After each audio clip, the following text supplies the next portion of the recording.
Well, hello, folks. It's Radio FM 88 Australia, and of course, we're broadcasting simulcast live on radio at FM 88 Australia, broadcasting from Brisbane, Queensland, and we're streaming through Facebook on our normal sites, Radio FM 88 Australia, and Dream the New Dream, and we're on YouTube. So YouTube, you can go to Radio FM 88 Australia, or you can go to Andrena Forrest. She's got the YouTube channel as well. So let's make that connection, and so.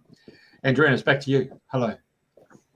Hi, everybody. Good morning, good day, good evening, wherever you are in the world. And if you're listening to the replay, you're making me dizzy, Michael. Sorry, just okay. It's our pleasure today, this evening, to have the lovely Michael Lamb back again by popular demand. And you sparked off so much interest because you've got so many talents in so many different areas. So I know this week we were going to start off with star lore, and I know we've got lots of pictures, so it might be quite a picture show for people. So if anybody's got any questions or wants to know anything as we go through the show, please put it in and we'll come back to it afterwards. But anyway, welcome, Michael. Lovely to have you back again. Hey, before we go, microphone is scratching. You can hear it coming through. Michael's. Okay, is that better if I hold it like that? That's much better. Yeah, cool. It's funny, I was working with all these microphones last night. Oh, thank you and welcome. It's great to be back once again. Lovely to see you both, Andrena. I've got some great talents. Obviously, the sound and the cam wasn't one of them, that's for sure. But we did come through with it in the end there. All right. How's the sound now? Is that nice and clean? Excellent. Okay, good. All right. We've been doing a lot. Just started 4 new courses at the Theosophical Society in Brisbane here, the Brisbane Lodge, which has been great. So I started off with some basic stuff there as well. Plus we did a star night out at the back of the Gold Coast as well, when we pointed out a lot of the stars and constellations in the sky. So I've been really busy as well, and also recording the new keys. We have these CD keys. I sent a picture of one, but I've got them here with me if you like, if I don't make you too dizzy in looking at these. I had them here. So I've had to readjust things. This is our new elements key too, but I can talk about that more later at the end of the show if you like. Yeah, exactly. So thank you very much for having me once again. It's been busy, and I'm doing this full time now, which is awesome. Right. So you're going to start telling us about star lore. Yes. Okay. So it's a really big topic, and it relates. Yeah, it's huge. Star lore. Can you not see my star? That's a 5-point star. It's interesting too, because all of those stars actually mean something. They really do. That's a 5-point star. It was taken out of a lot of the books of religion, but I'll get to the stars straight away. But yeah, 5-point star, 6-point star, 4-point stars, and 7-point stars, 8s, and so on and so forth. But the 5-point is called the pentagram, or the Pentax star. Pentagram when it's got the circle around it. Okay, and 6-point star is known as the Tetragrammatron, or the Star of David. They have a 3D version of each, like a 3-dimensional version of the star. This is actually all quite pertinent and actually relates to it. A 3-dimensional, like if you look at a star on a piece of paper, 5-point star, that's 2D, 2-dimensional. But when you see it in 3D, it's now called a dodecahedron. It's a 12-sided pentagon. And that is very much connected to the grid lines on our planet, where all the powerful vortexes are. So I'm getting to this is important because this planet is like a living, intelligent being with its crystalline structures. And that's the reason this star lore is all about.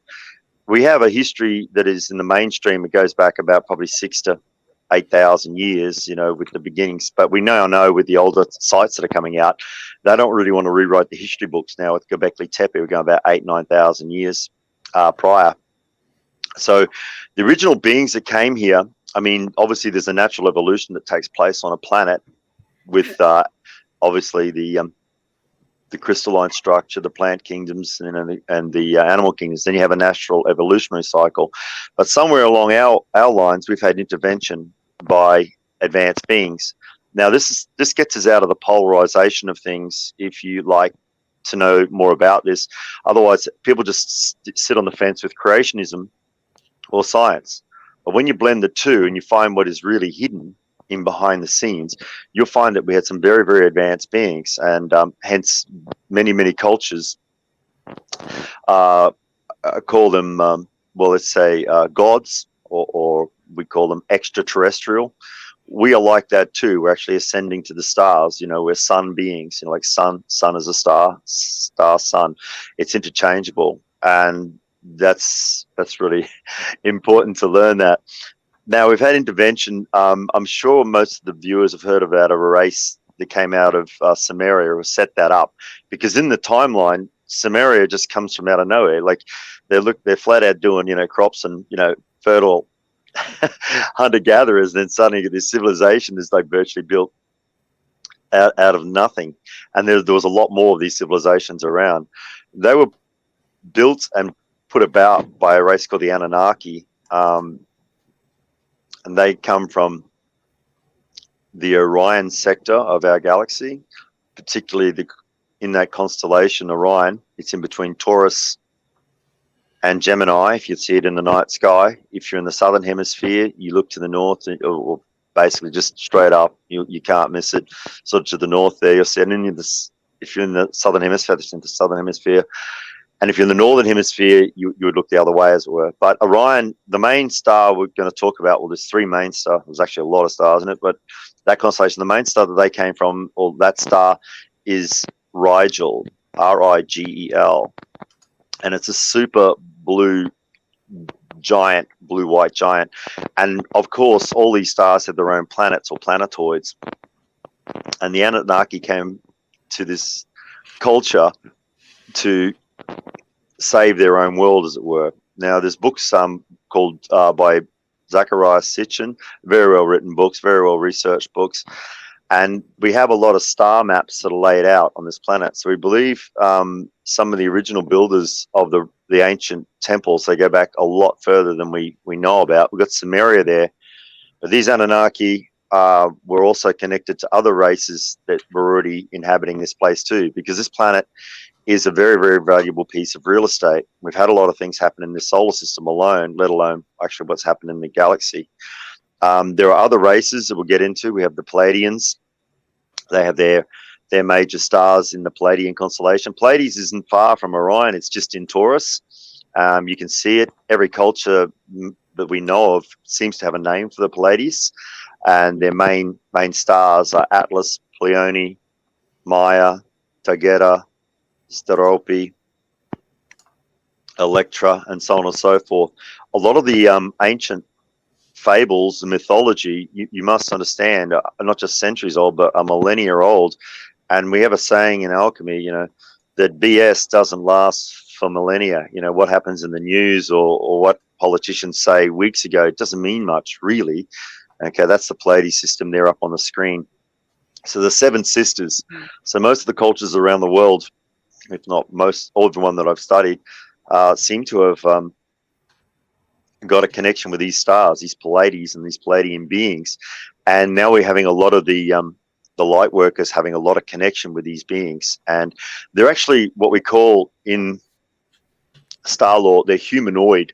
So a humanoid, as opposed to a human, a woman or a man, a humanoid has like the same appendages as we have, like 2 arms and 2 legs. And so even a dog or a cat is a humanoid. A dolphin is a humanoid. It's not like a jellyfish, as it were, or an arachnid, as it were. Not saying there are not insectoid beings. There are many of these. I don't know how I'm going to touch on all this this time. It's going to be great. Thank you so much for the opportunity. There was a lot of research done. The older papers that Robert Morning Sky brought out in the 90s as well. He researched it because it was in the lore of the Hopi and the Apache as well. You know, they've had a lore about ancient races that have been on this planet, and they're highly advanced. And this is where we've had a lot of different, let's say, domination. They're behind the scenes. A lot of these beings can move in and out of frequency. And I mean by that, we can't see them, yet we can feel them, and when we do see them, it's very rare, but it does happen. Well, it's actually not uncommon now. It's more common than ball lightning. But a humanoid being, it can be anything. It could be of a insect origin. It's just like an evolution on a planet, and they happen to just speed up that evolution very, very fast. Now, there's also the Sirian connection. The planet Sirius is actually very close to Orion too. Oh, not the planet, but the star Sirius, sorry. It's in the constellation Canis Major, that part of the sky. Canis Major, that's Sirius. There's two stars in Sirius. There's Sirius A and Sirius B. The Sirian A race cut a deal with the Anunnaki. They're like a Draco race. They're a very advanced reptile race, and they think they're a superior race and feel that because they live a lot longer than us. They're masters of telekinesis, telepathy, many of the attributes, because they evolve and grow. Their pineal and pituitary gland are very, very massive. Now, you've seen it in the elongated skulls of Paracas in Peru. This is all over the world. It's not like a 5-minute conversation, that's for sure. You see the elongated skulls and things like that. That's not just like they say it's binding in the head. That's, I know that went on, but it's not like these. These people are royal, or of ancient bloodlines, are very, very powerful. And the bloodline, what they call the blue bloods, have got higher components of DNA than us. So we were working from 2 strands of DNA. We're moving out to about 12 strands of DNA with our consciousness. And there are many forces on this planet that don't want that, because we connect back to our star law. So things like advanced abilities, that you'd learn through obviously high-end meditation and skills like that, you'd start to grow with these things. There's much evidence on the planet, because the way these temples and that were made and laid out, obviously with pyramids of Egypt, Stonehenge, you always hear these stories of these astronomical or labs or observatories in all these cultures. So they're aligned to the stars for a reason, not that they're just looking at these stars. They want to connect back or keep a connection with these certain races, as it were, or species, as it were. How are we going so far? Sound okay? Excellent. Oh, good. That's good. I can keep going, but as I say, I've already started jumping all over the planet. I know. As you do. I can't keep up with you. To me, as I said, it's taken a long time to reassemble it all, and it takes many cultures. I went to a lot of the Nexus conferences, and some of the speakers, they were phenomenal. But once again, I had 30 plus years in Hermetic study, plus I did the Kabbalah for over 9 years. When you work with planetary meditations and many different energies, you learn how to tap energy very, very quickly. It's like a psychic, like they're the basic skills, like psychic and, billet reading and pendulum reading. They're like your basic levels in the Kabbalah. So you go through, you read tarot and all this, you understand it all connects to stars and constellations in this area. But outside that, you work with planetary energy, and when you feel it, it amplifies your ability to retain knowledge. And also when you work with certain metals and crystals as well, because everything works with metals and crystals, right? Like all our laptops, all our phones, all our tablets, it's silicon quartz technology. Imagine if you're using it with rubies and emeralds, like lasers. So they're intelligent stones. The crystal, we call it the Christ consciousness. We call it the crystal consciousness, because that's that's what they're really saying. You're in connection with all levels of consciousness, from solid to liquid to metal to fire and to earth, as it were. Well, earth we see as crystal, but also to the air aspect. Each one of these elements have beings on this planet, and they exist in other dimensions through other spheres. But what I was saying about the advanced beings, they hear, see, smell, and feel beyond our normal spectrums. But we've had a lot of the new waves of children coming through that have got a lot of these abilities. Some people are more clairaudient, other people are more clairsentient, more clairvoyant, clairsophiant, clairgustians. So the abilities of the senses are amplified it comes with this other issues too, because you start picking up a lot of things, and sometimes people need to turn off their psychic ability so they can sleep at night, or stay focused on what they want to do. Otherwise, your spine works like an antenna, and you're picking up and receiving so much information.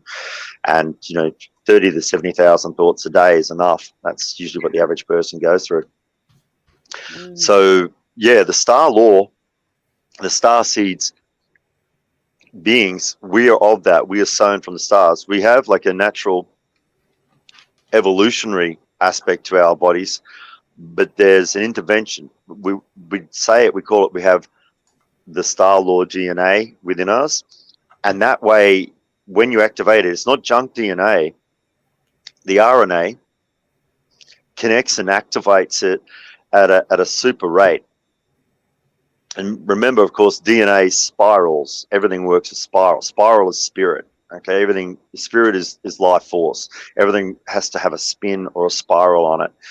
Any sport or profession, you put a spin on a ball, you put a spin or an angle or something on it, and that gives it trajectory and telemetry, as it were. So the star law is here, and it's been on this planet for a long, long time. Okay, as many of you may have read or about Graham Hancock's book, Fingerprints of the Gods, where he was speaking about a scientist called Robert Bauval who cracked the code of the pyramids. Oh, there's many codes in the pyramids. They're phenomenal what they're laid out to. In the middle, 3 stars, the belt star of Orion, are mathematically connected or mathematically aligned to the belt stars of Orion. So your pyramids at Giza, which are huge structures, I mean, they're aligned to magnetic north, and they're only out by a fraction of a degree. And also the perimeter, it adds up in the old inch system. I forget which inch this was, British inch or Herschel's inch. If you do the perimeter in inches, it actually adds up to the miles, because it's using imperial, which is an old Egyptian measurement. That's where it came out from. That actually is the circumference of the Earth, and the actual height of the pyramid is actually you got to get this stuff. It sounds like I'm just talking off the Richter here, but the actual diameter of the Earth in inches in the pyramid, if you actually go to the perpendicular height of the pyramid from the base up to the top, the inch measurement is the same as the diameter of planet Earth from pole to pole. That's just a fraction of it. I won't go into pyramidology. We're supposed to do that another time, but everything around those things. Now, there was also Graham Hancock came forward later with Angkor Wat. I know Angkor Wat's only supposed to have been built about 1,000 odd years ago, but I remember, as you understand, with Troy and a lot of these ancient civilizations, they're built on top of other previous civilizations. And Angkor Wat in Siam Reap in Cambodia is one of the largest, let's say, temple structure areas in the world. And they cracked that code, and it was mapped out to the constellation Draco. Well, guess what you see a lot of in Cambodia around those temples? Lots of serpents and lots of dragons. So we've got a lot we could cover here, but I don't want to, I digress. Maybe if you ask me a question, be specific. I can keep going on this for hours if you like. But, I don't know where to start. I have to say, I went to Angkor Wat. It was amazing. Yeah. So's Avebury and so's Stonehenge. That's on that fantastic, massive ley line. I mean, all these different sites are, are powerful. People don't realize how powerful they are. Yeah, they're connected on the same lays, what we call ley lines or magnetic lines. I mean, the Germans call them holy lines. They're called the lines of Hermes in Greece. They're called song lines here by the indigenous. They go on to so many names. I couldn't even begin to actually tell you, but they've already been known by the ancients. They know it because it creates their electromagnetic energies that run. It's intelligent, these grids.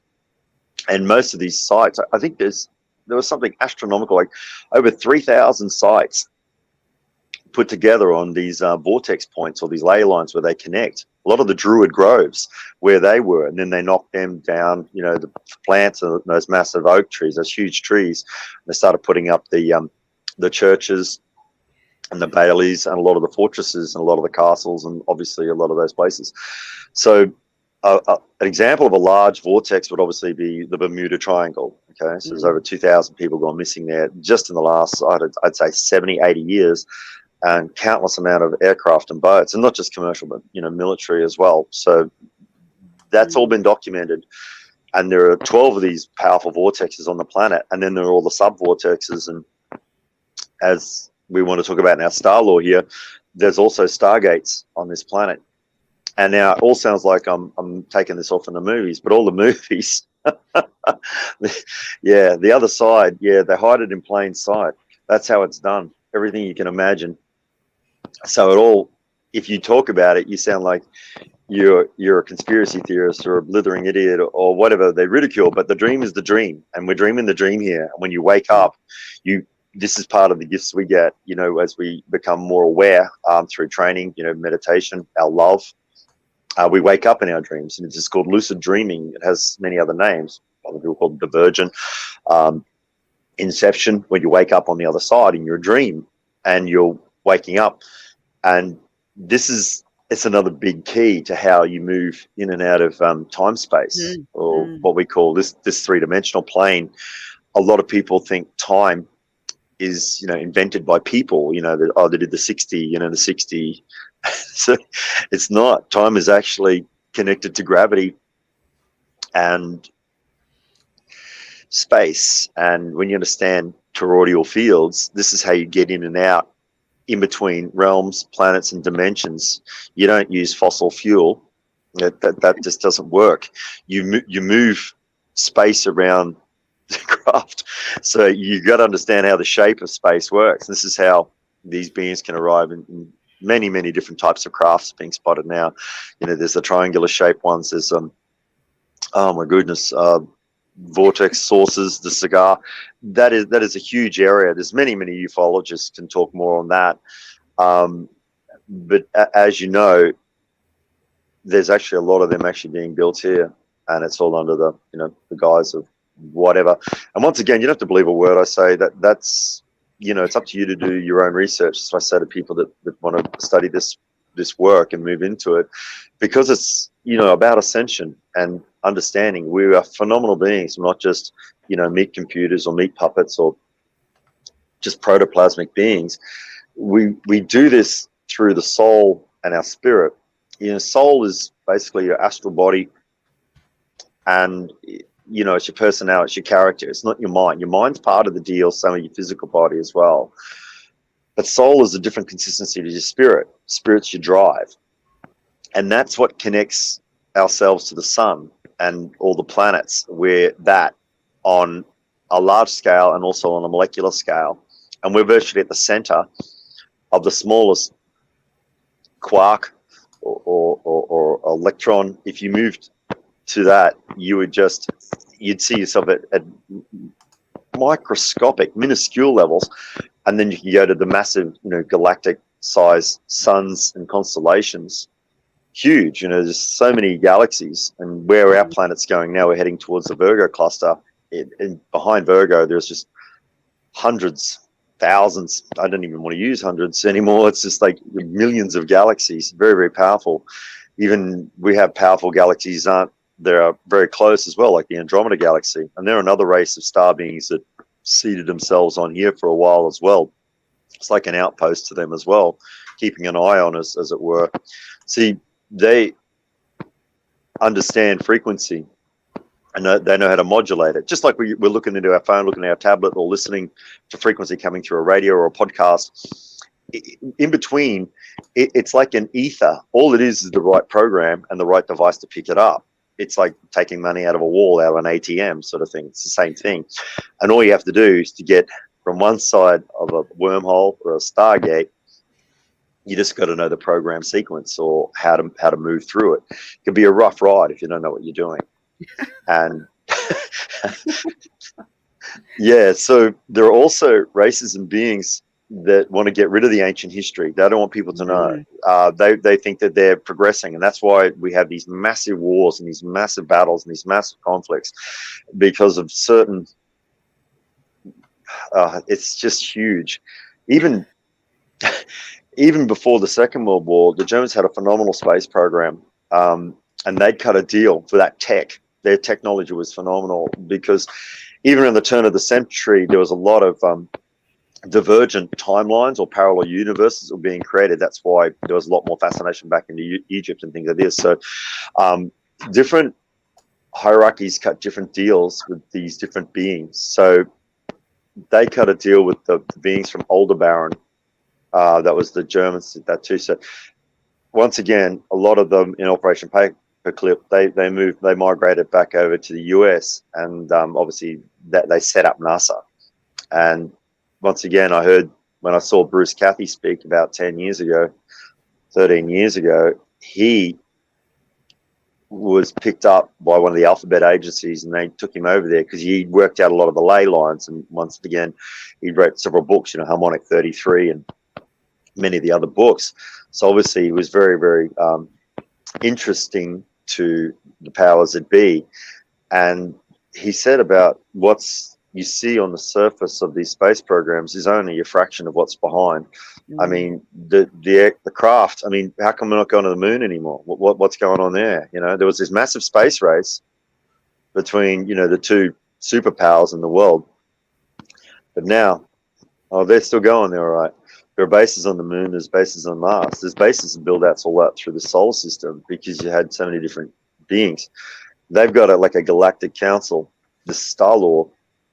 And certain ones can operate, but people have to become conscious. If you're pure conscious and pure love, and your energy is clean, you can't be harmed, because you'll be looked after, if that makes sense. Yeah, definitely. Is that covering? Yeah, you can ask. Otherwise, I'll just keep taking this anywhere you want to go with it, because anything you can imagine. Sorry, I didn't center. I'm going to make you dizzy again. There you go. No. Oh my God, we're going through a Stargate. What fun. Yeah, I'll tell you something funny. When I lived in Glastonbury, Yes. And I shared a house with a lady who was very psychic, and she always used to, every time anybody come to the door, she used to say, "This is Andrena from Andromeda." Yeah. Yeah. Anyway. I think Andrew asked a question, didn't he, Jeff? I saw something flash up. You good? I think he asked what star system that Michael was from or something. I saw it briefly. I'm from all over. Once again, it's very hard to sort of summarize yourself. I have a strong connection with Arcturus and Sirius and Andromeda, as well as the Palladian aspects as well, but also understand and have a very powerful respect for the Draco too, because you have so many in there. It's not like you're just seeing like one like clone race or something. They're so divergent. Imagine this in our solar system, or even just our galaxy, this sector of the galaxy, just this. Imagine all the types of dogs or cats or birds or fishes or insectoids. Imagine that, and they all have a hierarchy in different systems. Now, this is where you'll understand a lot of the ancient builder races, even before the new gods, because every time we have a 2,160 year cycle, it's called precession equinoxes, which we just moved through. We've just hit it now. Between, obviously we're coming out of the age of Pisces, moved into the age of Aquarius. So we're moving into that now. I mean, that the 2012 was there, but it was a big handover from the 60s, 1960s, right through up to about the 222, which was just last month. That's in my opinion, my humble opinion. But every time there's a year, it's a change. So before the Piscean age, or the age of the Christ, as the Pisces and the fish, before that was the age of the Aries, or the Aryan age. Okay, and that's where you get the Ra and the Ram. You'll see it on a lot of the ancient Egyptian monuments and their gods, as it were. And you have also the bird-headed gods, or the bird tribes, and they're very, very popular through the Americas as well. I'll get more into that. They represent the eagle and the serpent. But once again, it's all relevant. It's all connected to the stars. That's why I try and say, hey, listen, you see that sparkling light up there, that sun? How far away? The amount of energy that it creates is phenomenal. It creates like trillions of tons of life every nanosecond on this planet in connection with the moon and the brothers sisters of the planets. They all relate to our chakras and our soul. So we're actually mapped out to the stars. That's why these names can't be changed. They wanted to change the names of these stars, and they're not going to do that. It's like changing the names of the week. There's certain races and beings that are very prominent here, and they can't erase them, even with the power that they've got. Some of the Jesuit, that breed, that ilk. So things stay as they are, but for us to move forward, we have to become aware. That's Aries that you have there on the board there. It's the ram. Before that, you had the Taurian age, or the age of the bull. That's why it's really powerful. You know, the cow sacred in India. You know, it's you have the bull-headed gods. You know, the age of the Minotaur. You know, through Crete and Minos. And once again, I could do a whole lecture just on that age itself. You know, you have Hathor. You know, that's where you see certain gods with the horns. You know. Before Amun-Ra comes along, you have the horn-headed ones. That's why horns are very popular with various hierarchies of pantheons of gods and goddesses around the planet. And that's not just the horns; it's actually the shape of the way the horn is. It's like a conch shell. It's it has a sound. It's not just that; it's resonant. Its shape is all balanced to the golden mean. So it's like an artifact. It's like the horn of plenty. There's all these massive artifacts on this planet, and there is a big race to get them. And look, yeah, I know a lot of the battles are over oil and things like that, which is part of the reason. But there are these massive relics and artifacts that exist on this planet, and it basically sounds like a video game, or all the video basically that people go for. They're looking for this crystal, or they're looking for this stone, or they're looking for this wand, or this relic, or this crown. They're very, very powerful artifacts, and some of them, the average person has no idea what they are. But look at it again. Look at our tech. It's all, you know, all the AI. It's all done through crystal technology, crystalline radio. You know, you understand how. I mean, look at the first watches. I mean, they had a ruby spindle. Because the stones hold time, when you understand it. You know, they're living stones. The first lasers were ruby. You know, they were reverse engineered in the 60s. Even the word laser. Anyway, you can look that up in Lawrence Gardner's Lost Secrets of the Sacred Art. There are so many books I could sort of mention. But once again, the star law, it takes a long time. Even just the hierarchies on this planet. You go back not just 1,000, 2,000, 3,000 years. You understand how those lines come together. And why certain beings' names keep coming up. You know, they're written off as mythology, but, you know, the myth is still here. You know, the legend is there. It's truth. And hey, that's Mike, what we're looking for. Yeah, go. Bring out your microphone. I was just touching on your shirt again. Sorry, mate. That's good. Okay, this is my average mic tonight. That's my good. Is that better? Thank you. Yeah, as long as you keep it still. Oh, Greg George has asked. He's on. Hi, Greg. How are you? Michael, what are your thoughts on Dulce, New Mexico? Do many of the alien races congregate there? Yeah, there was a big battle there at the end of the 70s. I found this out through Phil Schneider before he passed away in the mid-90s. You know, the tech that was there. The Dulce base in New Mexico, a lot of the Draco had control there. There's a lot of the ETs are underground in these massive military, you know, DUMs, we call them, deep underground military bases, and they go down kilometers, you know, several kilometers. In fact, this whole planet is like catacombs. We call it Hollow Earth because there are dozens of races and species that exist there. In Dulce, I'll just ask that question. I answer that question if you don't mind me answering that question that Greg asked. Yeah. So Dulce, yeah, what happened was they'd cut a deal with the U.S. hierarchy. It's part of the military-industrial complex, and they tried to do a deal. But it's very hard to do with the Draco. They're highly telepathic. They have two hearts. They're like 7 to 8, 12. I mean, the Royals, they're like 14 feet tall. They phenomenal amount of understanding and power, these beings. They've been here a long, long time. We're talking tens of thousands of years. They have experiments that they want to run here, and they've had to sort of go underground, literally, you know, bases in Antarctica and everything like that. It's a big area to cover, but there was a big battle.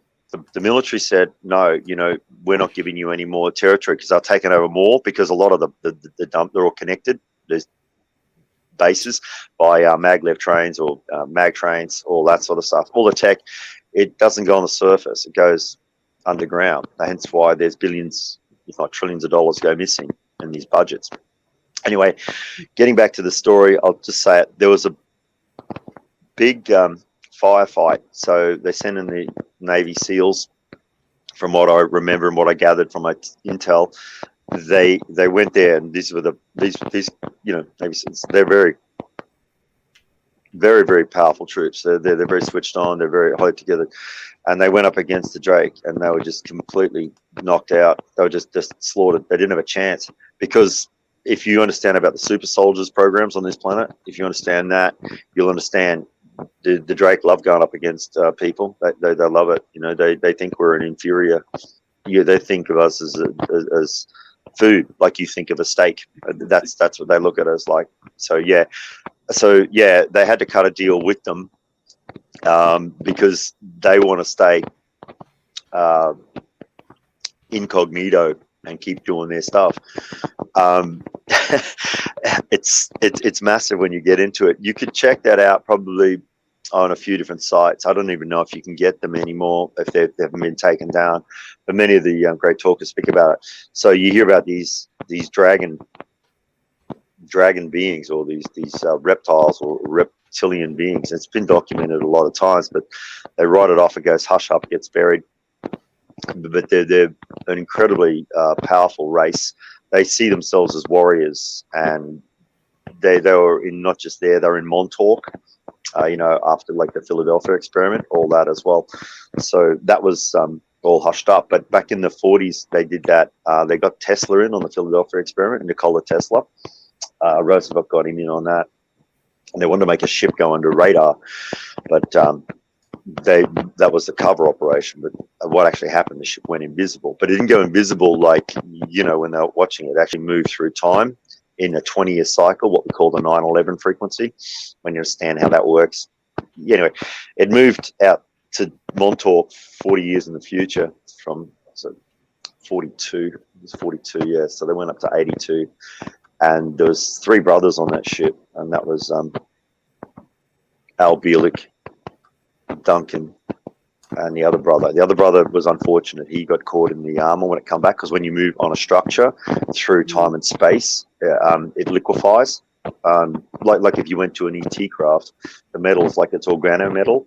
It's like a high-end metal, not like the stuff we have here. It's a combination of metals. They grow out in other cultures in outer space, and it's like a living metal.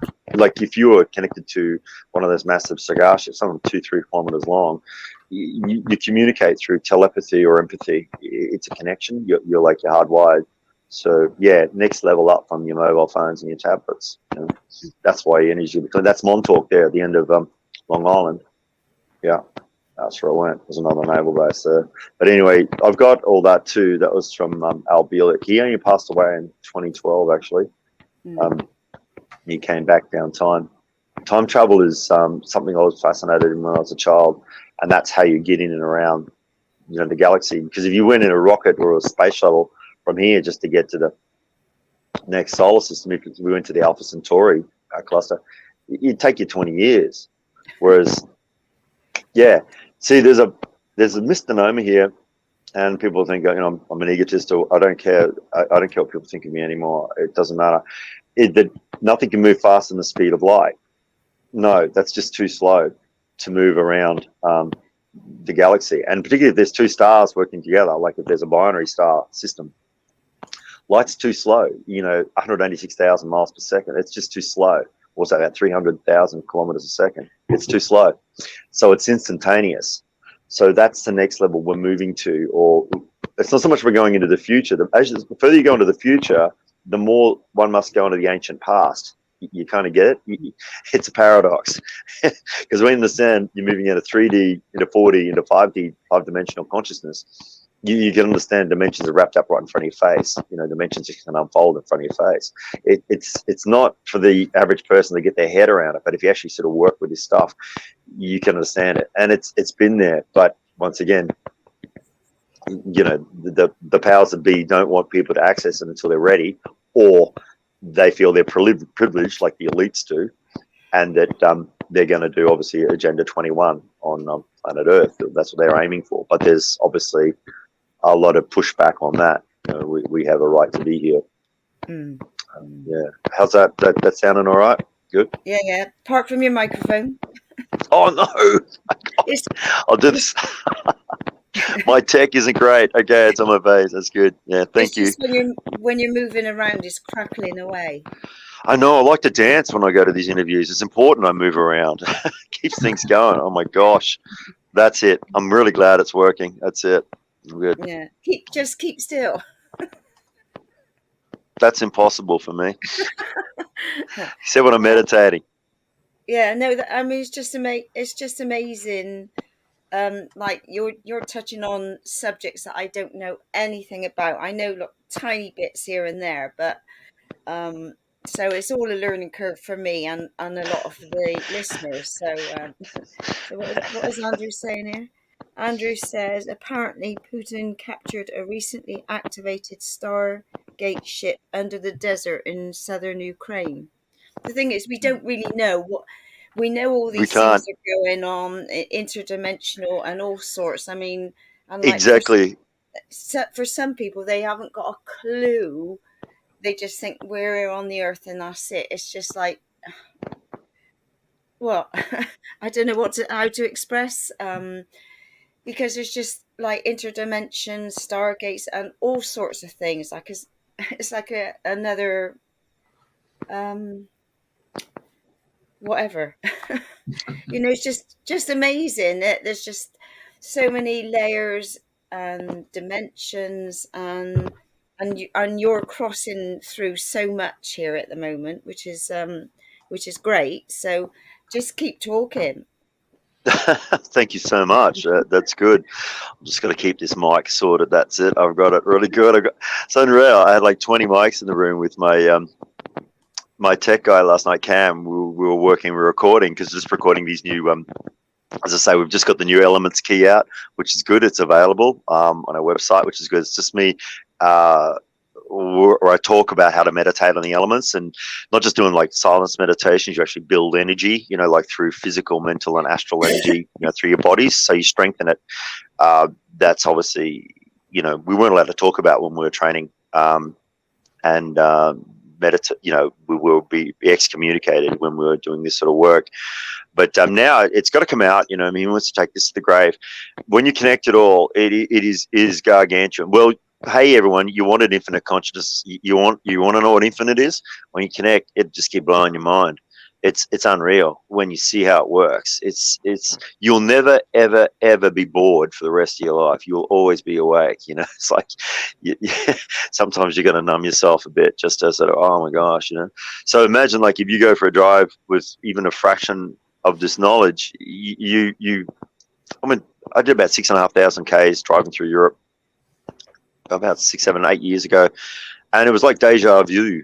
Like on steroids. It was just like it was like having hourly, even not minutely, because you could see it and you could go down the timeline. So many people have all these gifts anyway. They've only accessed some of the, because if you hit it too hard or you get it too early, it will just blow your mind. You just have like a mega, what we call a brainstorm, and it's like, but in the negative sense. So we want the positive brainstorm. We want to be able to control it, steer the weather.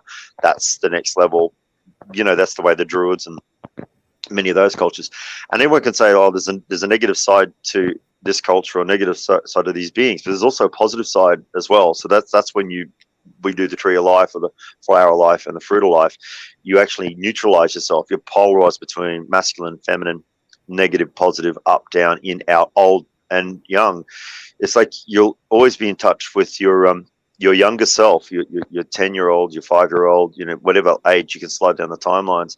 Plus, if you keep going this work, you'll be presented things in your dreams. You'll meet certain beings, and it's up to you. As I said, that's why we do the work, so we can discern what is friend or foe, or what is indifferent, as it were, because it all becomes consciousness in the end, and you're accessing on this pathway immortality, which is what's called the Philosopher's Stone in all the books and all the movies. I mean, Harry Potter made that all popular again, but it's always been there. It's been there since the ancient times, and the Philosopher's Stone is understanding immortality and how you connect everything together, because that's how it works. You're in your playground, whatever, it's your little sandbox, wherever you want to go with what you have. Then be in that space, be strong in the space, courage in your convictions. But if you want to connect the dots, I mean, I teach this, I'm bound to it this cycle, this lifetime, and I'll do the best I can. So, I have, students around the world, and it's a real blessing. So, yeah, to connect the star seeds, I mean, it would be huge, probably be on the scope of this show or many shows. But if you actually bring up a lot of the names of these star systems, it sounds, as I said, it's almost like non-provable, because it's like Atlantis. And prior to Atlantis, at the same time, you had Lemuria and obviously Hyperborea, many of these ancient cultures. But if you're accessing that knowledge, it's like there's still that ghost, there's still that phantom. It's like a phantom radio signal. It's happened with radio stations and TV stations before when they've closed them. There's phantom signals that exist. It leaves a signature, it leaves an imprint. And I don't know if you've understood about when somebody passes over, you can access their RNA and their DNA for 30 days, probably 40, 42 days, or even more strongly in the room. But then again, you may have those guides with you, your life, because they're assigned to you. So there's a lot of complex laws in this universe. The thing that things happen so randomly, that's just like an old paradigm. Most things are of intelligent design. I mean, if you look at the way the planets move, people ask me, is the poles are we going to tip? Is the planet going to tip over and all that? I said, there's too many vested conscious interests on this planet for things to go that way. Yeah, sure, there's some shocking battles and some shocking things go on. Absolutely terrible. But if you access that energy too soon, it'll blow your chakras. It'll just blow you. You'll spontaneously combust. I don't mean that as a threat. I mean, it's like that actually happens. There's about 1,000 cases of that in India every year, where people spontaneously bust. That's the spirit leaving the physical body, and that's it's like a sun. The spirit's like a sun. Your soul's like your. It's another part of the vehicle, all held together through the etheric web. That's how the body functions. So if you looked at yourself, if you looked at your etheric web, then you'd look like some space being. You really would. Like if you see all the chakras, something like you would see with Alex Gray's work, very accurate. See, when he did that, he was obviously connected with a lot of those substances. I'm not promoting the use of these substances like DMT, LSD, MDMA. Those things, they speed up serotonin and melatonin production in the body, which accesses more RNA, more DNA. So you actually think you're hallucinating, but you're actually seeing into 5D consciousness. You're seeing thoughts, you're seeing this, you're seeing that. But you can do it through spiritual practices. Very, very safe ways to do that. But what I'm saying, the molecular structure of some of those plant-based substances and other modifications amplify the serotonin and the melatonin production in the body, and the molecules are almost identical. They're not almost identical. They're very, very similar, as you would see. So you're seeing beyond the veils. We call the 7 veils. Many of the light workers would know this. You know about the veils, don't you? When you can see through, or you can hear through realms and dimensions. You can hear what someone's thinking when they might be saying something else. So as you take the cloaks, as you're prepared, the veils are like stripping away, and you can see hear, feel, sense, and know into other aspects. So many of the light workers do this, and they do, but there's still most of the light workers I know working 3, 4, maybe 5 hours. Once you start going to the other ones, then you know you're going to have to be prepared. You're going to have to really know what you're doing. It's not. I don't mean that as a fear. It's like you dream your dream. You're being looked after. You're being guided. The amount of times that you're going to understand, you will be looked after, and you'll be ready when you're ready. You know when you're ready. Next ascension, next veil. And the thing is, you get to understand that we don't really die. We never die. We do physically, but and you might lose your mind and your consciousness. When you have the past thoughts. When you're remembering things from previous cycles, previous incarnations. There's also a difference between reincarnation and resurrection. Reincarnation is you go through the physical Passover. It's important people should learn about death. I mean, most of the old cultures, it's not a bad thing. It's just understand it, what it is. It's the physical breakdown of the body. It's no longer, but soul travels through into the other realms. You looked after, you get to meet all your friends and fam again, whatever. And then you get assigned, maybe another lifetime. You might come back sooner rather than later. Some people don't want to do more assignments here. I can understand that. No, I don't. last cycle. And then you see other people. You're just thinking, they'll be coming back. They've got a few to do, yeah. I mean, you've got to have a sense of humor with this as well, because there's no way you're going to be able to take it all on board. It's like the things that take place on this planet are just, it's just not explainable to those that are awake, that aren't awake, for the right reasons, or they'll be awake to a certain level, and you can take that knowledge. It's once again, if you were like fully attuned, it'd be very, very difficult to walk around. You're like an industrial area or a war zone if you're fully, switched on. But once again, there's a lot of stories of what, pilots and navigators and super soldiers have seen in combat, things that have taken place. They've had incredible experiences. Their body gets so traumatized, or they're going through so much fear that they've hit, fight or flight or freeze, system shock survival. So it's like your spirit takes over, or your advanced self or your higher self. Look at it as your angel, your God, whichever way you want to stack it. Your ET friend or whatever, whichever way you stack it, you're going to be looked after. So take care. I know there's things that take place on this planet. I don't want to get into. What I want people to know is that you're wired up to the stars. And that's star law, LORE. And the law's been lost, and it's time for people to find it again. Face that, move into that world, So your spirituality becomes a connection if you're ready for that. I mean, there is also on this plane, you have elemental beings, once again, you have the sprites and the fairies and, the dwarves and that, but they exist in different dimensions as us, like, the stories when, the handsome prince meets the princess, but she's an elfin fairy, and she takes him into his world to marry, and they marry. He's living there, and he wants to go back and visit his family, and they get warned. And if you go back through that, through the fairy ring, through that portal to that vortex, you got to be prepared. You got to not do this and not do that. They go back in time. He goes back in time.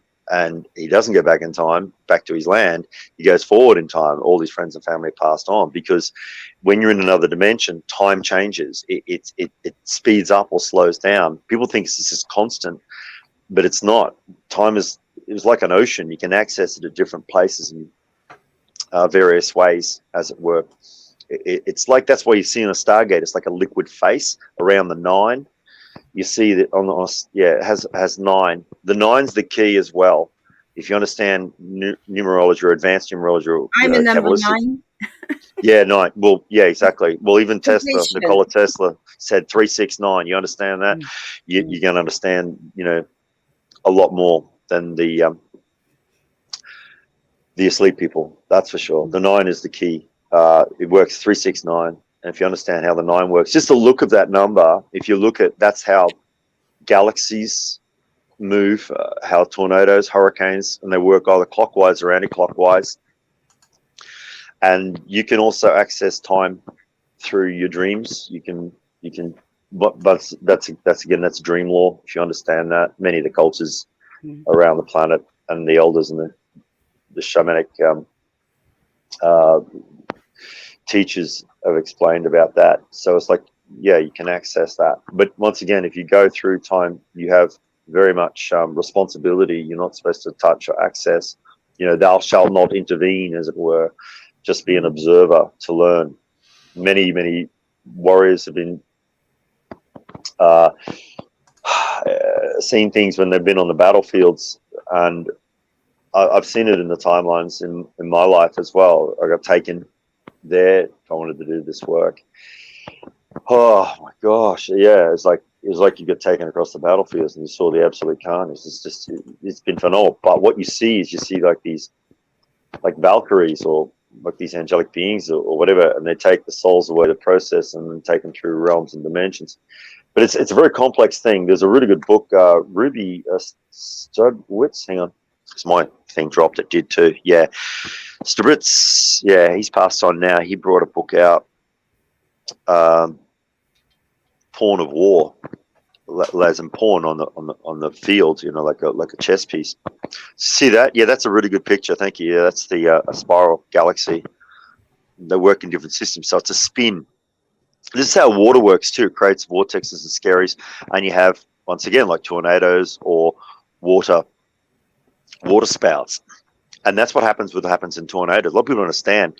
There's a lot of dimension, a lot of really weird anomalies go on in tornadoes. Really strange things, like softenings of metals and.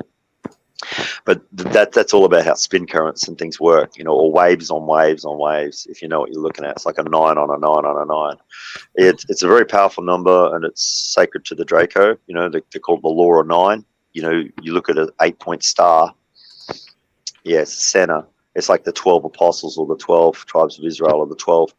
The 12 numbers on the clock. You have the center, and that dictates the connection, as it were.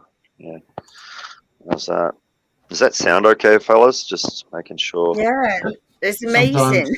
Sometimes your microphone just on your face here. There's scratching there. Oh, sorry, mate. I'm really doing my best here. Okay. I know a trick. I might do this. That might be better. How's that? I got it in mono.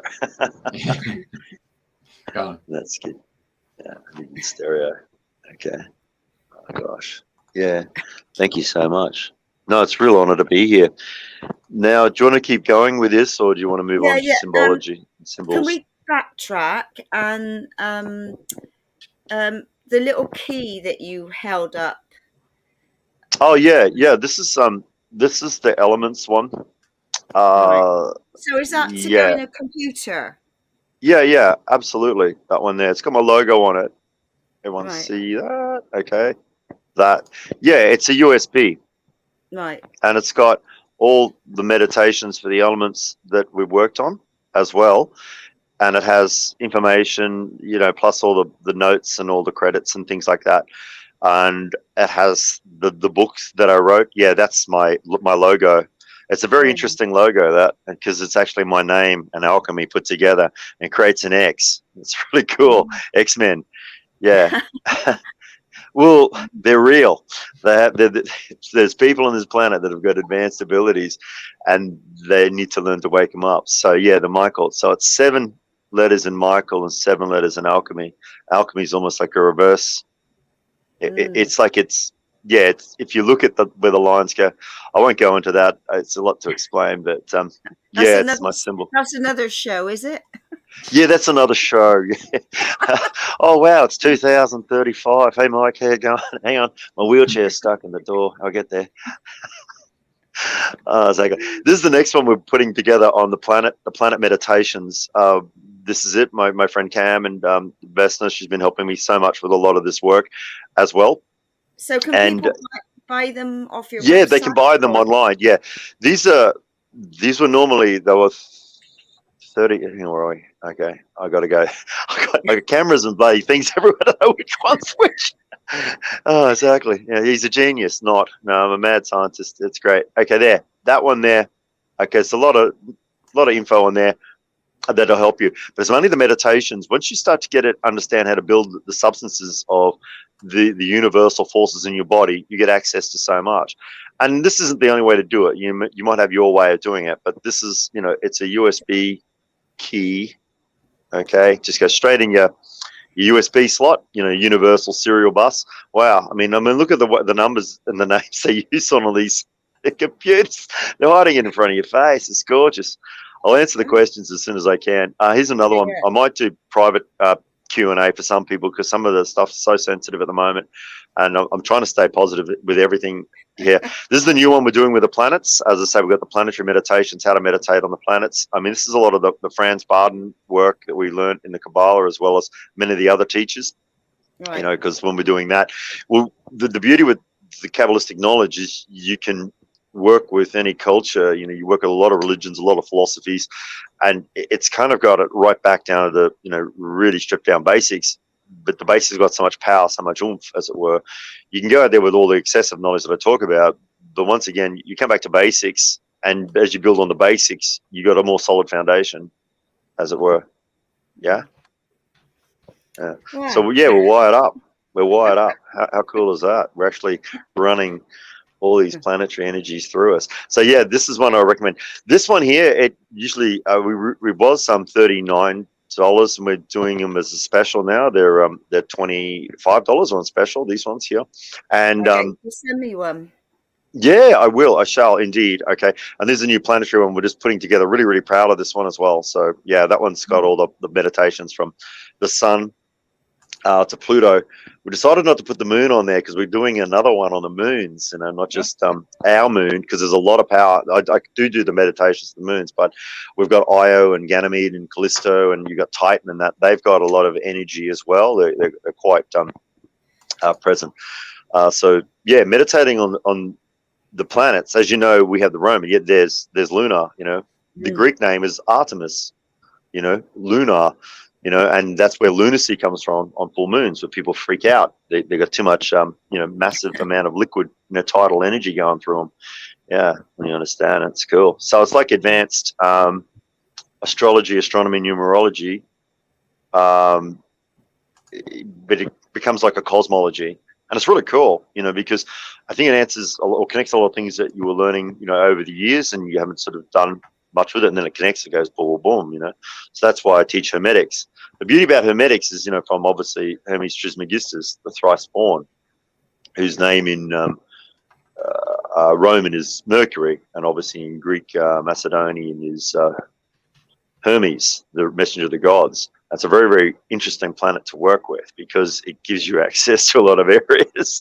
It's really good. I mean, in astrology, well, depending what astrology you use, and I don't know how many different systems of astrology there are now. It depends how many. Obviously, there's tropical and sidereal and Vedic astrology, Mayan astrology, plus all the different types of those astrological charts is more classical. And I don't know, someone put about a dozen asteroids in there now. So yeah, it's all going to be coming together on this new key. So I really love it. We're going to have that available soon. We're still doing a lot of the touch-up work in the sounds and making sure the sound's right, which is good. Unlike my scratching microphone tonight. Sorry about I won't do that call back again. Gosh. It's all a learning curve. Oh, yes, phenomenal. Absolutely. Right language. Let's go to Greg George's question, which was back to what was he asking? Just trying to see it. It came up on my screen. Give me a second. I'll just. It's about the obviously the KGB, which is in Russia. They had a book. Yeah. Racist book. Yeah. About the craft they found. No, alien races book.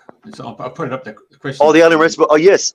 Yeah, actually, I spoke with Greg George. It was about a few years ago. He gave me that book. I actually had another one that complemented that too. There was about 57 races the KGB knew about, when they were coming out to, as I say, obviously with any of the secret services in any of the countries, because every country's got them, for their own military, whether they're controlled or I'll just center myself there again. Okay. Yes, that book is that book is a very, very important handbook if you want to understand a lot of the different species. But as I said, 57 is probably too many to talk about tonight, but it's very good. And I thank him for sending me that too. I have other ones as well now. 57 different types of ET races alone, and that book is quite old, you know. Just to get into that is, once again, I don't know if we've got the time and scope to get into it, but I do thank Greg for that book. It's not something you're going to get off Amazon, that's for sure. And there are a lot of those handbooks. Actually, when Dr. Stephen Greer came out, was 2013. Actually, I opened that show at the Bond University. That was really good. Thanks very much to Cayman Collect for that. That was really good. Yeah, I got to meet him. But he did a forum back around the turn of the millennia, about 2000, 2001, and he had ex-personnel came up. You know, there was a senior sergeant, Clifford Stone, and he was what they call driving the Dragon Wagons, this massive low load, and they pick up the craft. They take them back to obviously Area 51 or any of the other places. I don't know whichever. Andrews Air Force, whatever those, and then they take him and they put him into the facilities, and they're reverse engineering a lot of that sort of stuff with the craft. You know, reverse engineered it. So obviously they had to bring the game up, and there's always the rumors that you might know about a lot of the stuff that was found at Roswell. I mean, they reckon things like Velcro, it was invented by this person, you know, that's the mainstream saying that. But a lot of the fiber optic cables, that sort of stuff was, you know, given to us. It finally come out, you know, obviously to the civilian stuff for the last, 30, 40 years or whatever, but it trickles down. I mean, the tech that's available to us is absolutely phenomenal, but it just doesn't usually reach, civilian street, as it were. So, yeah. Thanks. That book is quite good. I should actually release it. It's quite an interesting read, that's for sure. Plus, it's got pictures too of different types of beings too.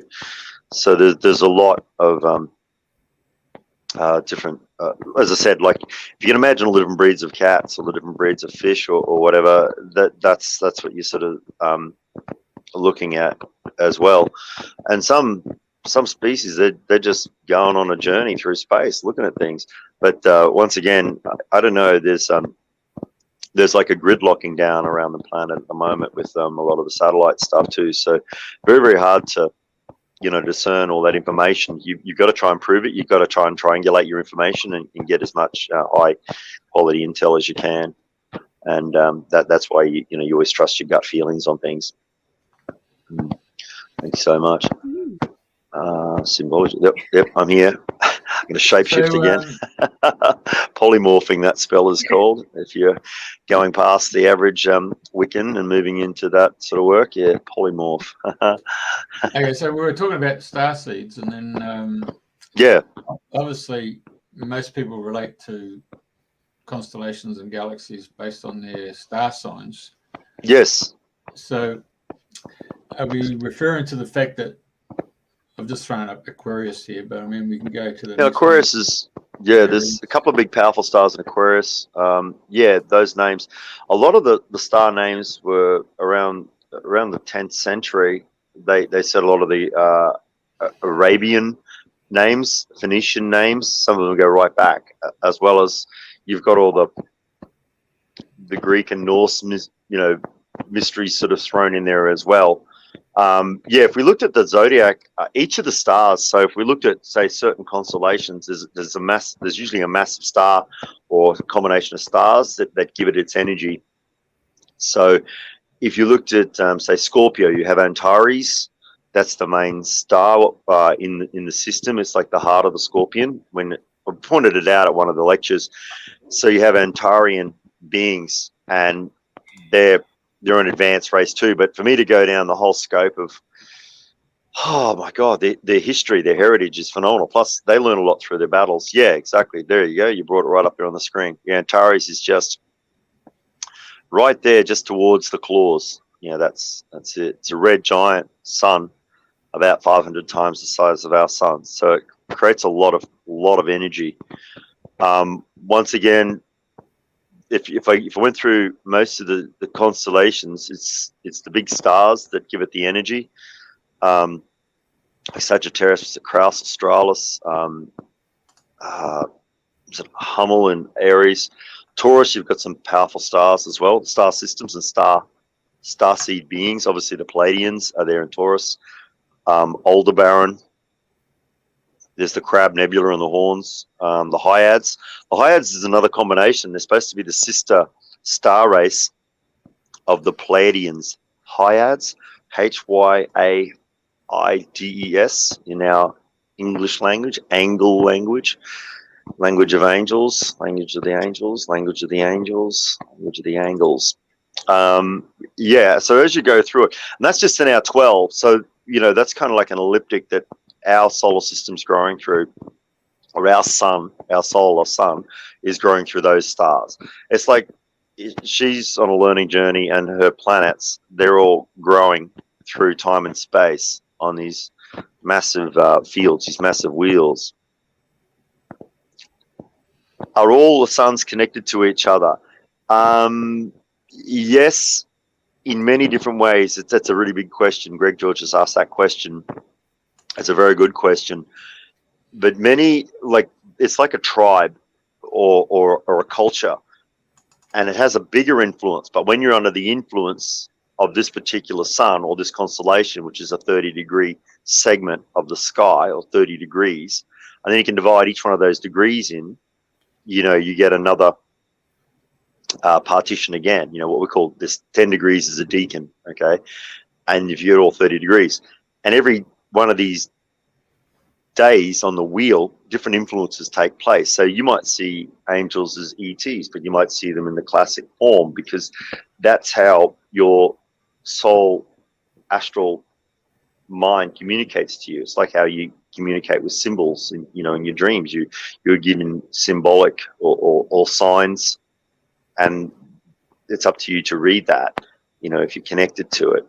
Once again, all the stars, I digress. I will say everything is connected to everything else, but it's on such a high dimension. We're all at one, but we're not at one with the wars that are happening. We're not at one with the terrible things, crimes that are being committed by people in power. We're not at one with that. But apparently that's all part of the bigger learning curve. Well, that's a lesson I don't really want to learn. I don't need to learn that lesson. I'm over that. So once again, we're dreaming the new dream, and there's a lot of power in a sun. So if you meditate on suns, they communicate. You realize it's not an inanimate object. It creates life, because that's what the universe does. That's what galaxies do. That's what suns do. They just create life. And it is said in many of the cultures, once again, that a sun is a combination of all these consciousnesses coming together, which is like an ascension process on a planet. And these cultures come together and they fuse as one. They keep their own individual identity, but it's not like some big burning ball of hydrogen gas that is just happens to be there by random chance. It doesn't work that way. It's conscious. It's living. So, yeah, there's a lot to be said about the suns and the stars as we go into the star lore deeper and deeper. That question there is, can you speak about the beehive / Cancer? But I think the beehive's more associated with Pleiades, isn't it? Been used. Yeah, it's not so much an area I have that much of a connection to it. In Cancer, as I said, we're because of the name Cancer, what it means. We found the Sanskrit word, and part of that constellation is called Tisha. I like the name Tisha rather than Cancer, if you know what I mean, because that's a big problem with our English language. A lot of the words are backwards. That's what creates confusion and a babble. The beehive cluster, that system, I could talk on it in the next show if you want. I'll get a download more on that. At the moment, I don't know enough about that. I'm sorry. That's as far as my knowledge is concerned, because there's so much energy either side of Cancer in Leo. That's another one. You got Regulus and Ebola as well. I haven't done that much work with that particular constellation. It's to me, I think they're like gateways. You know how like in Hawaii is another massive portal, particularly Kauai. There's that gateway of the souls on that island, the sacred island, not the big island, the small one, Kauai.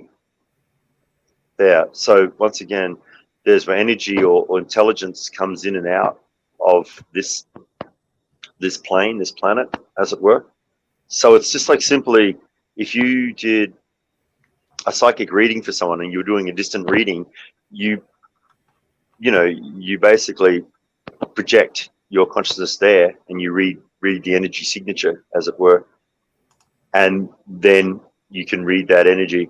All I know that about the beehive, I've heard of it before, but it's more of just a gateway. Once again, like Betelgeuse is more of a gateway star system. Hope that answered your question. That's Sagittarius, center of the galaxy. Yeah, just in front of Sagittarius, or between Sagittarius and Scorpio.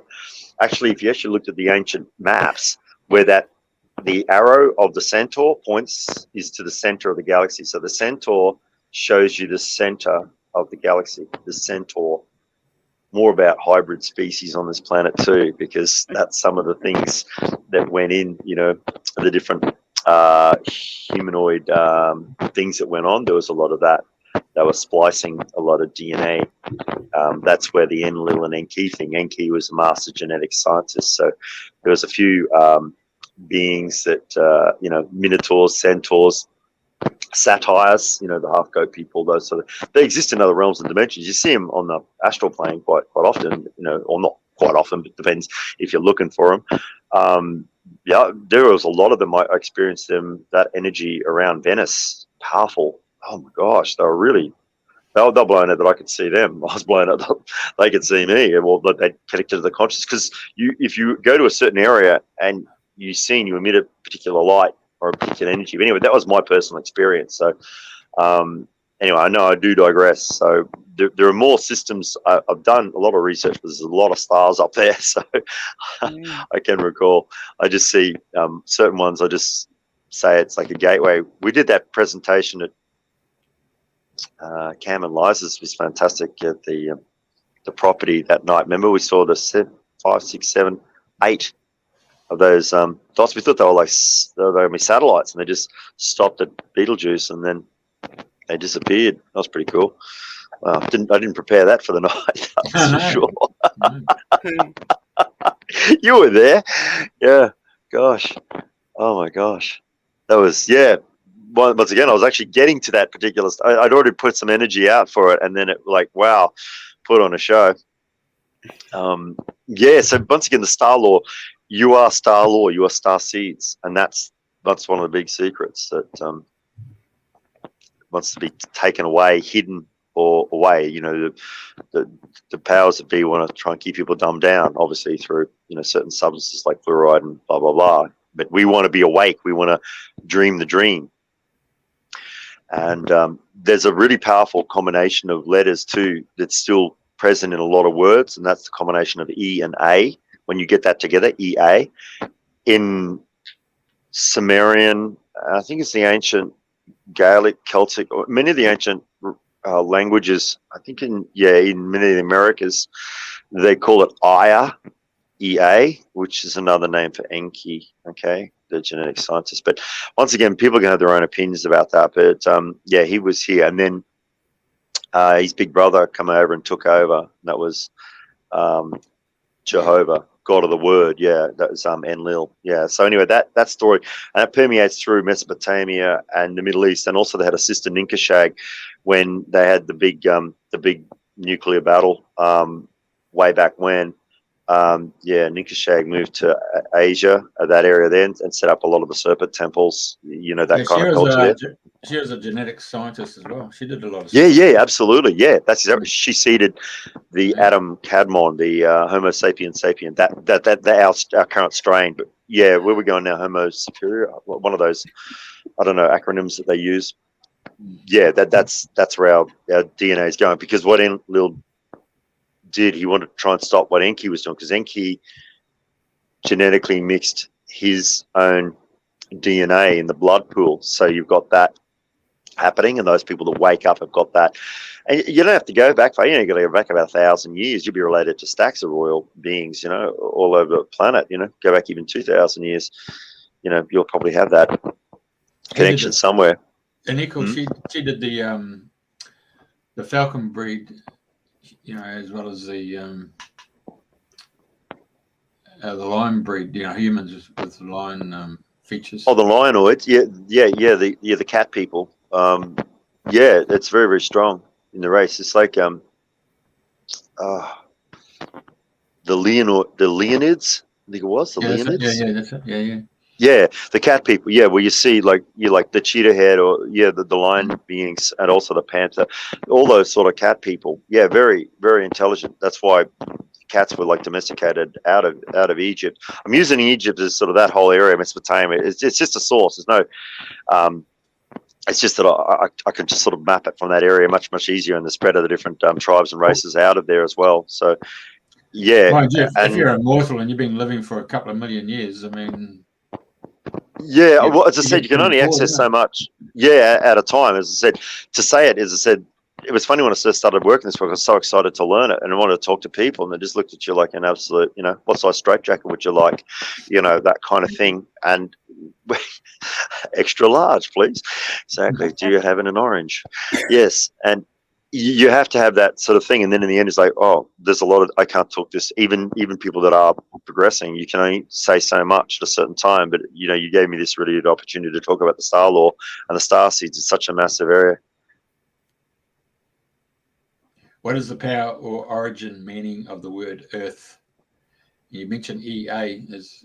Oh, yeah, the EA. Yeah, exactly. Earth. You earth something.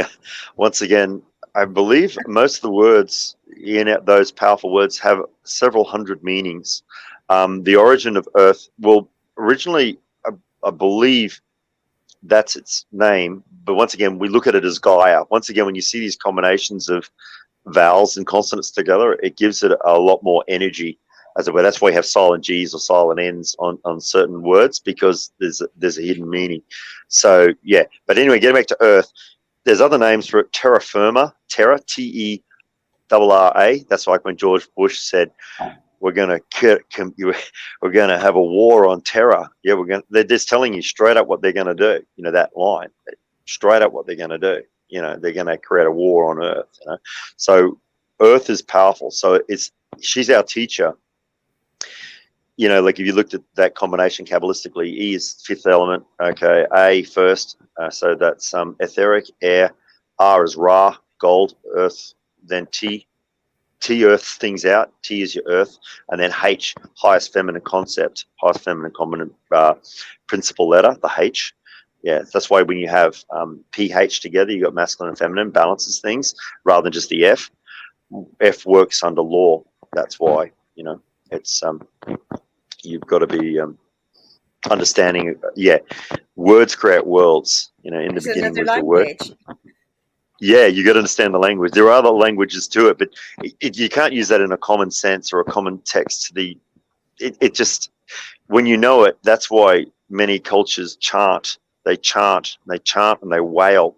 That's why, you know, Gregorian chanting, or they wail at the wall, or they do this, that power and that sound, you know, oh, really? I mean, the Tibetans, I don't need to explain that anymore.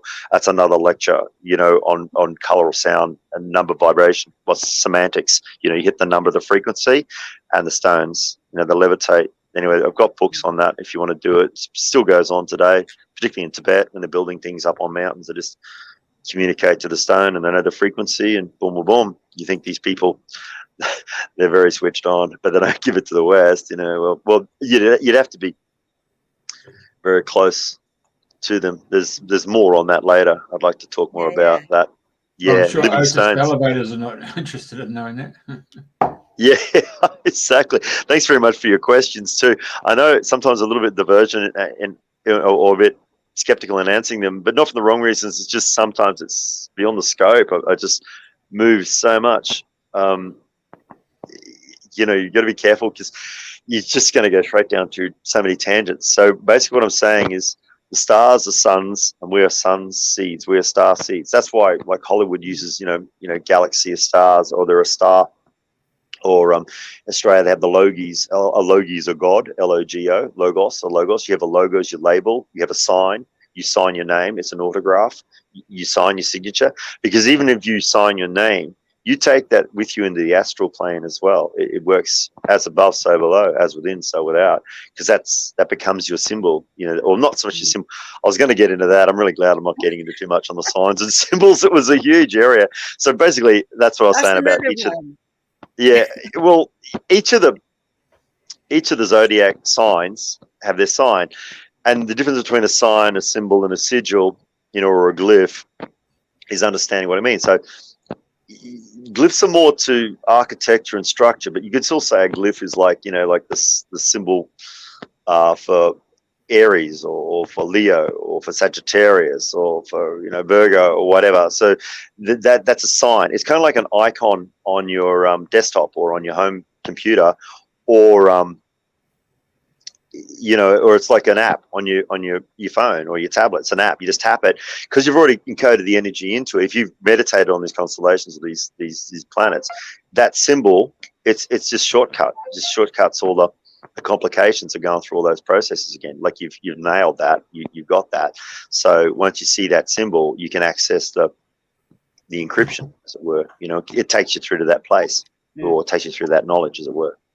How cool is that? Yeah. Amazing.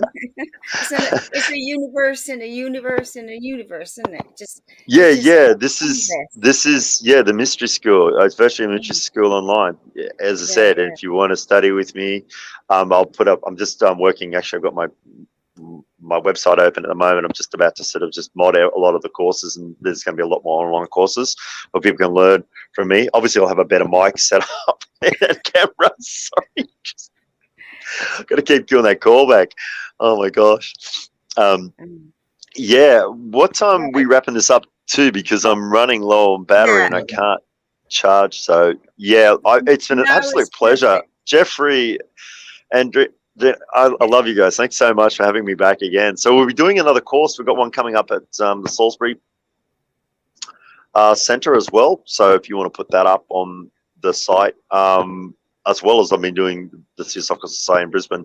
I've got 4. I'm doing the basics there. They want me to come right from ground one, square one, and then you learn through the lessons, and, you know, sky's the limit.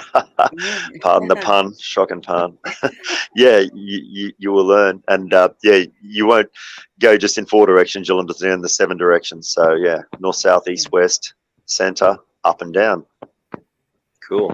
Right, excellent. Well, thank you so much for sharing so much knowledge and wisdom. Oh my gosh. I mean, I'm just happy to sit and listen and just look at the pictures, because, you know, like you're talking, like I said, you're talking way outside of my comfort zone, if you like, on all of these areas. But yeah, I think it'd be good to have you back, maybe on numbers and colors and thank you.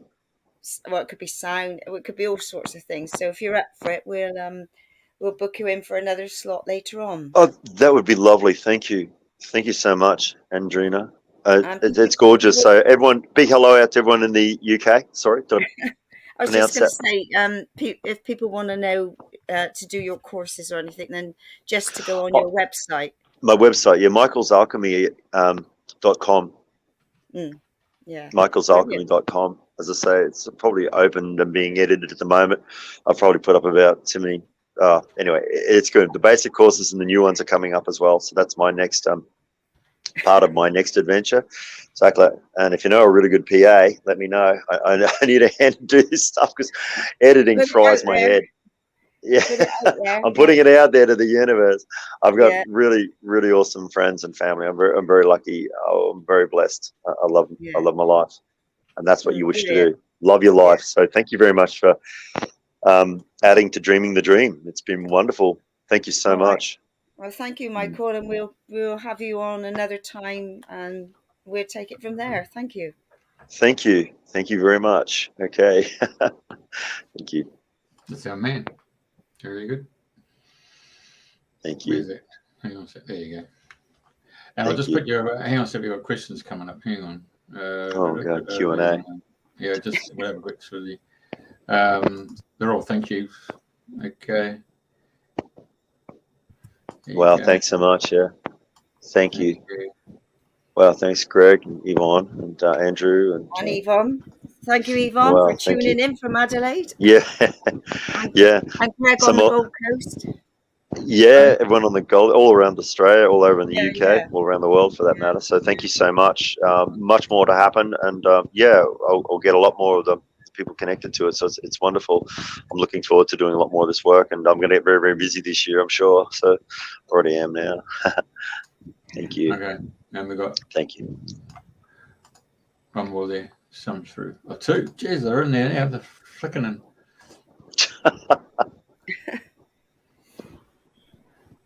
Wow. Thank you. Thank you so much. Thank you. Thank you, everyone. Thanks for being part of my audience. It's wonderful.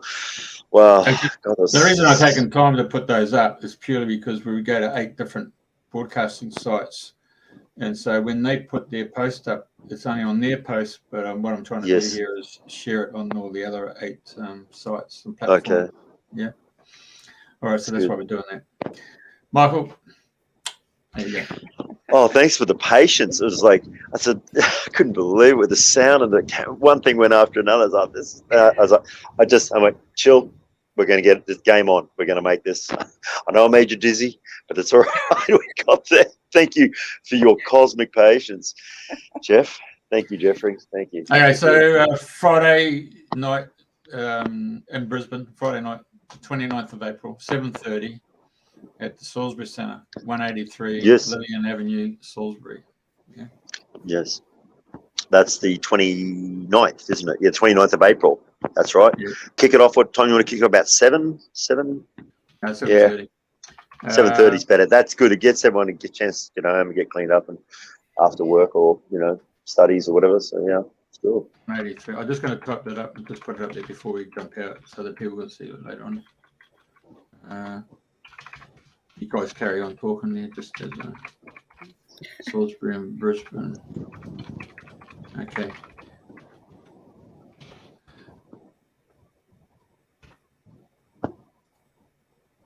Yeah. Thank you so much. Thank you, everyone in the audience, please. Thanks. It's been wonderful. There's so many questions.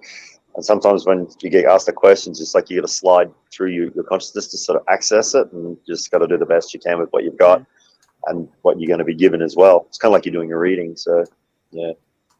Symbols. We'll do more on symbols and symbology definitely. as well. Mm. Wow. Okay. So they want you back? Apparently, yeah, exactly. I'll have a better setup. Okay, I've got the mic magician. I couldn't do the proper one in the time that I had, so I thought, wow, okay. Mm. So we got this one here. The man is pure gold. So we'd like to know how you do your alchemy, mate, to transmute metals into gold. Oh yeah, well, literally, it's got about 7 metaphors to that as well. There's quite a few metaphors with it, but then the actual transmute that can be done, but you've got to wait for the right alignments, and I'm talking planetary alignments, and that's why certain beings come here at certain times, even with ground penetrating radar. That's why that's a complex thing that goes into the Star Lord too. So yeah, where you find the gold, you find the gods. Where you find the gods, you find the gold. And that's what it was all about, the gold mining. Okay, thanks so much for having us once again, folks. Okay, I won't even touch the mic.